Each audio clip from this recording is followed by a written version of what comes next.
اس آیت میں اللہ رب العزت نے سود کی حرمت کے حوالے سے بیان فرمایا، یعنی سود خور قیامت کے دن مخبوط الحواس اور پاگل ٹھہرے گا۔ دنیا میں بھی بے پناہ حرص کی وجہ سے اس کی یہی حالت ہوتی ہے۔ سود خور جو بندہ ہوتا ہے وہ دنیا کے اندر بھی مخبوط الحواس، اس کے حواس اڑے ہوئے ہوتے ہیں، لالچی، حرص والا، ہر جگہ سے مال کھینچنے والا۔ یہ صورتحال اس دنیا کے اندر سود خور آدمی کی ہوتی ہے۔ پاگلوں کی طرح وہ گھوم پھر رہا ہوتا ہے، کہاں سے مجھے مال مل جائے گا، ادھر سے مجھے مال مل جائے، وہاں سے مال مل جائے۔ مخبوط الحواس، اپنے حواس کھوئے بیٹھے ہیں۔ اللہ رب العزت فرماتے ہیں قیامت کے دن بھی وہ مخبوط الحواس، اس کے حواس اڑے ہوئے ہوں گے اور وہ پاگلوں کی طرح قیامت کے دن اٹھایا جائے گا۔ الربا کا لفظی معنی ہوتا ہے بڑھنا، زیادہ ہونا۔ تو سود، جو آدمی کسی کو سود کے اوپر پیسے دیتا ہے تو اس کا مطلب بھی یہی ہے کہ وہ پیسے جتنا اس نے دوسرے کو قرض دیا ہے اس سے وہ بڑھا چڑھا کر اس سے واپس لے رہا ہے، اس کا وہ قرض بڑھ رہا ہے، زیادہ ہو رہا ہے۔ الربا کا لفظی معنی ہوتا ہے زیادہ ہونا، بڑھ جانا۔ اور شریعت کی اصطلاح میں قرض دے کر اصل مال سے جو زیادہ لیا جاتا ہے اسے ربا کہتے ہیں۔ قرض کسی کو دیا ہے، ایک تو اصل رقم ہے، مثال کے طور پر آپ نے کسی آدمی کو 1000 روپیہ قرض دیا ہے، وہ تو اصل رقم ہو گئی، لیکن 1000 کے بدلے میں اگر آپ اس سے 1100 کا مطالبہ کریں گے، وہ 100 روپیہ جو آپ اس سے زائد لے رہے ہیں وہ ربا ہے، اسے سود کہتے ہیں۔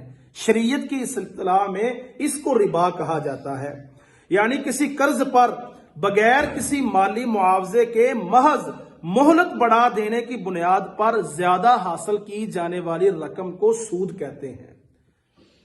صرف آپ نے مہلت بڑھائی ہے، اسے آپ نے کہا جی 1000 روپے آپ کو دیا ہے، 1 ہفتے کے اندر واپس کرو گے تو 1100 کرنا ہے، 2 ہفتوں کے اندر واپس کرو گے تو 1200 کرنا ہے، 3 ہفتوں کے اندر واپس کرو گے 1300 کرنا ہے۔ آپ نے مہلت بڑھائی اور ساتھ ہی اصل رقم سے زیادہ سود بڑھا دیا ہے، اسے سود کہتے ہیں۔ مہلت دینے کی بنیاد پر اگر آپ کسی سے زیادہ رقم وصول کر رہے ہیں تو وہ سود ہے۔ اور اسی طرح آج کل جو موجودہ بینکنگ کا نظام ہے وہ بھی سود کے اوپر مبنی ہے۔ سیونگ اکاؤنٹ یہ تو سراسر ہی سود ہے، اور اس طرح جو کرنٹ اکاؤنٹ ہے اس میں اگرچہ آپ سود حاصل نہیں کرتے، لیکن جو رقم آپ نے بینک کے اندر جمع کروائی ہے وہ سود کے اوپر اگلے لوگوں کو دی جا رہی ہے۔ سیونگ اکاؤنٹ سراسر ہی سود ہے، لیکن کرنٹ اکاؤنٹ آپ سود نہیں لے رہے، لیکن آپ کی رقم سودی نظام کے لیے استعمال ہو رہی ہے۔ اور پھر اسی طرح اسلامی بینکنگ کا آج کل بہت لوگوں نے شور مچایا ہوا ہے۔ آپ کے پاس بھی اکثر لوگ بینک کے حوالے سے آئے ہوں گے، جی ہمارا اسلامک بینک ہے، ہم سود کے اوپر کام نہیں کرتے۔ اور اکثر علماء نے، خاص کر حنفی علماء نے اس کا فتویٰ دیا ہوا ہے، یہ سودی ہیلا ہے۔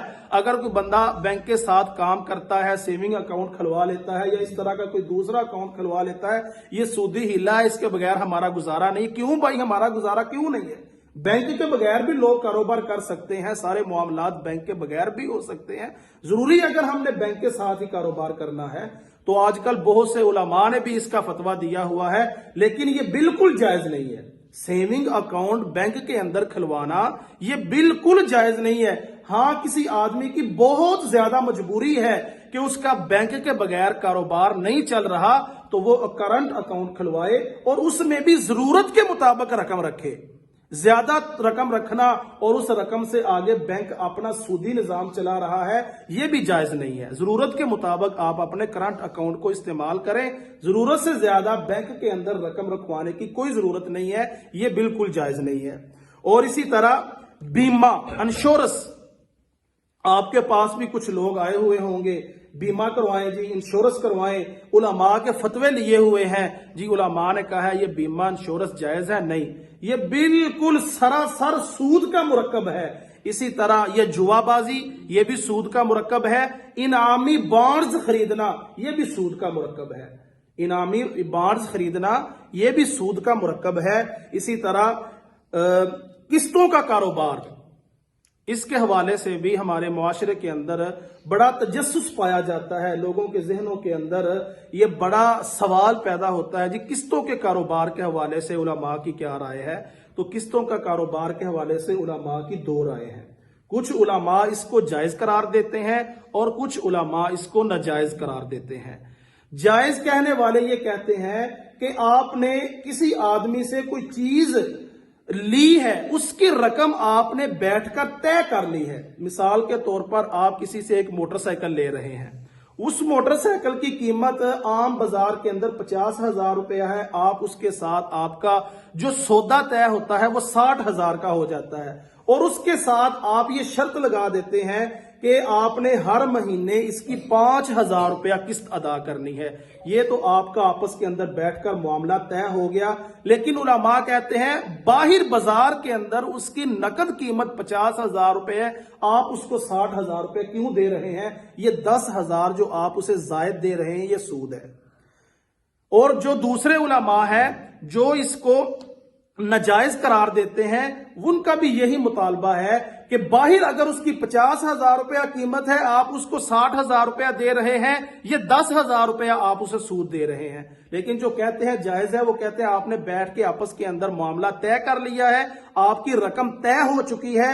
جب ایک چیز کی رقم طے ہو جائے، اس کی قیمت طے ہو جائے، تو پھر وہ سود نہیں رہتا، یہ علماء کہتے ہیں۔ لیکن اگر انسان کا اپنا دل اس کے اوپر مطمئن نہیں ہے تو اس سے بچنا چاہیے۔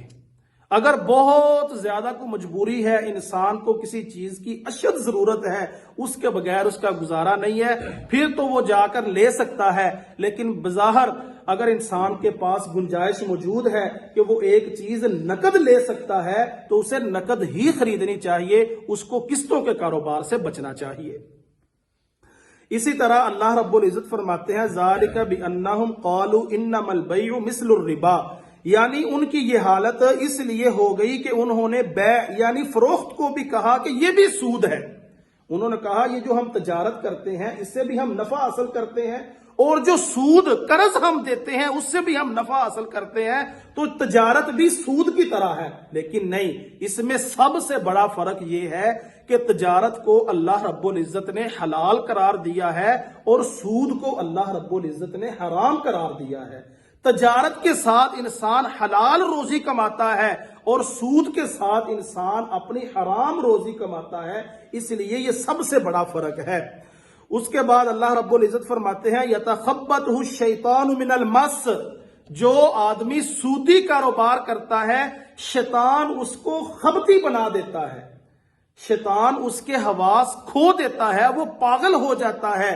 اور اللہ رب العزت فرماتے ہیں فَلَهُ مَا سَلَفَ وَأَمْرُهُ إِلَى اللَّهِ، یعنی سود کی حرمت کا حکم آنے کے بعد جو سود سے باز آ جائے، وہ پہلے جو سود لے چکا ہے اس کا مطالبہ اس سے نہیں کیا جائے گا، البتہ معاملہ اس کا اللہ کے سپرد ہے، اور آئندہ اگر وہ اس طرز عمل سے باز آ جائے گا تو اللہ رب العزت اس کی توبہ استغفار سے اس کا پہلا گناہ معاف کر دے گا۔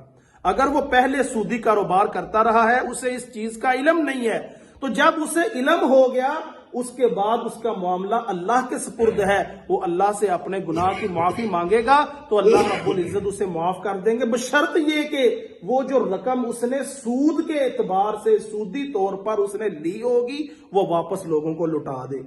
یہ جو اللہ رب العزت نے فرمایا ہے نا فَلَهُ مَا سَلَفَ وَأَمْرُهُ إِلَى اللَّهِ، یہ اس آیت کے حکم نازل ہونے سے پہلے لوگوں کے متعلق ہے کہ اس آیت کے نازل ہونے سے پہلے جن لوگوں نے سودی کاروبار کیا ہے ان کا معاملہ اللہ کے سپرد ہے۔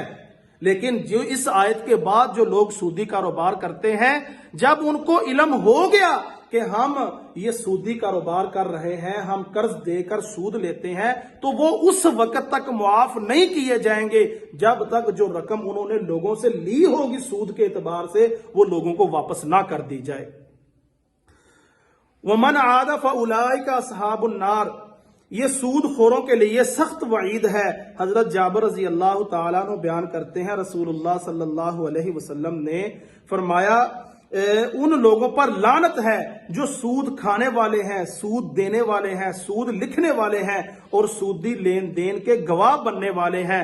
رسول اللہ صلی اللہ علیہ وسلم نے فرمایا یہ سارے لوگ گناہ کے اندر برابر ہیں۔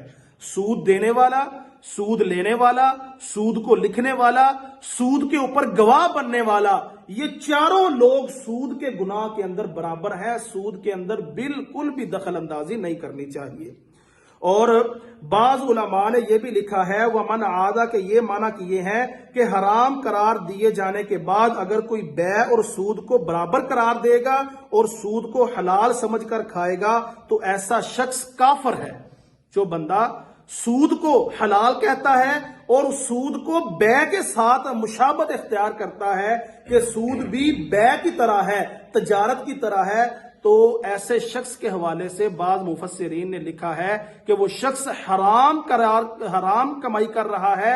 اور جو ایسا شخص سود اور بیع کو حلال قرار دیتا ہے، دونوں کو ایک دوسرے کی مثل قرار دیتا ہے کہ ایک دوسرے کی طرح ہی ہے، ایسا شخص کافر ہے. تو اس لیے یہ سودی نظام، اس سے ہمیں بچنا چاہیے. اور آگے جا کر اللہ رب العزت فرماتے ہیں جو لوگ سودی کاروبار کرتے ہیں وہ اللہ رب العزت کے ساتھ اور اللہ کے رسول کے ساتھ اعلان جنگ کر رہے ہیں.